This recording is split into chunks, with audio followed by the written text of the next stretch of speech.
محترم ناظرین کرام، السلام علیکم ناظرین۔ ایک دفعہ بنی اسرائیل کے ایک آدمی نے بنی اسرائیل کے ایک دوسرے آدمی سے 1000 دینار قرض مانگے۔ اس نے کہا کہ پہلے ایسے گواہ لا جن کی گواہی پر مجھے اعتبار ہو۔ قرض مانگنے والا بولا کہ گواہ تو بس اللہ ہی کافی ہے۔ پھر اس نے کہا کہ اچھا کوئی ضامن لا۔ قرض مانگنے والا بولا کہ ضامن بھی اللہ ہی کافی ہے۔ اس نے کہا کہ تو نے سچی بات کہی۔ چنانچہ اس نے ایک مقررہ مدت کے لیے اس دوسرے شخص کو قرض دے دیا۔ یہ صاحب قرض لے کر دریائی سفر پر روانہ ہوئے اور پھر اپنی ضرورت پوری کر کے کسی سواری یعنی کشتی کی تلاش کی تاکہ اس کشتی سے دریا پار کر کے مقررہ مدت تک قرض دینے والے کے پاس پہنچ سکے، جو مدت اس سے طے پائی تھی، اور اس کا قرض ادا کر سکے، لیکن اسے کوئی سواری نہ ملی۔ آخرکار اس نے ایک لکڑی لی اور اس میں سوراخ کیا، پھر 1000 دینار اور ایک خط اپنی طرف سے قرض دینے والے کی طرف بھیجا کہ میں آپ کو یہ دینار بھیج رہا ہوں، اور اس کا منہ بند کر دیا اور اسے دریا پر لے آیا۔ پھر کہا اے اللہ، تو خوب جانتا ہے کہ میں نے فلاں شخص سے 1000 دینار قرض لیے تھے۔ اس نے مجھ سے ضامن مانگا تو میں نے کہہ دیا تھا کہ میرا ضامن اللہ تعالیٰ کافی ہے، اور وہ بھی تجھ پر راضی ہوا۔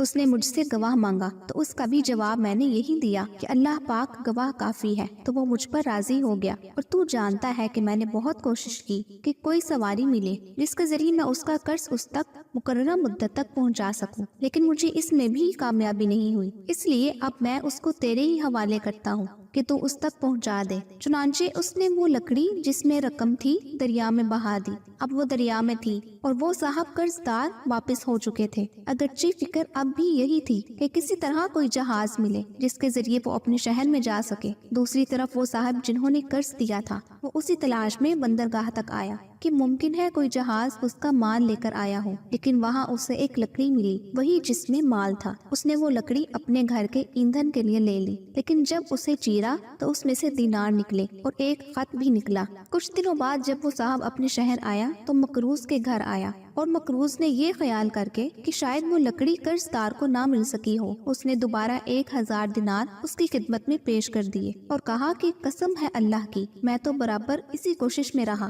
کہ کوئی جہاز ملے تو تمہارے پاس تمہارا مال لے کر پہنچوں، لیکن مجھے اپنی کوششوں میں کامیابی نہ ہوئی۔ پھر قرض دار نے پوچھا کہ اچھا یہ بتاؤ کہ کوئی چیز کبھی تم نے میرے نام بھیجی تھی؟ مقروض نے جواب دیا، بتا تو رہا ہوں کہ کوئی جہاز بھی مجھے اس جہاز سے پہلے نہیں ملا جس میں میں آج پہنچا ہوں۔ اس پر قرض دار نے کہا کہ پھر اللہ نے بھی آپ کا وہ قرض ادا کر دیا جسے آپ نے لکڑی میں بھیجا تھا۔ چنانچہ وہ صاحب اپنا 1000 دینار لے کر بہت خوش ہوا۔ صحیح مسلم جلد نمبر 3 حدیث نمبر 2291۔ اس امید کے ساتھ اپنی ویڈیو کا اختتام کرتی ہوں کہ میری یہ ویڈیو آپ کو بہت پسند آئی ہوگی۔ اگر ویڈیو پسند آئی ہو تو اپنے دوستوں کے ساتھ بھی ضرور شیئر کیجیے گا۔ اگلی ویڈیو تک کے لیے مجھے اجازت دیجیے۔ انشاءاللہ بہت جلد ایسی ہی معلوماتی ویڈیو کے ساتھ حاضر خدمت ہوں گی۔ اللہ آپ سب کا حامی و ناصر ہو۔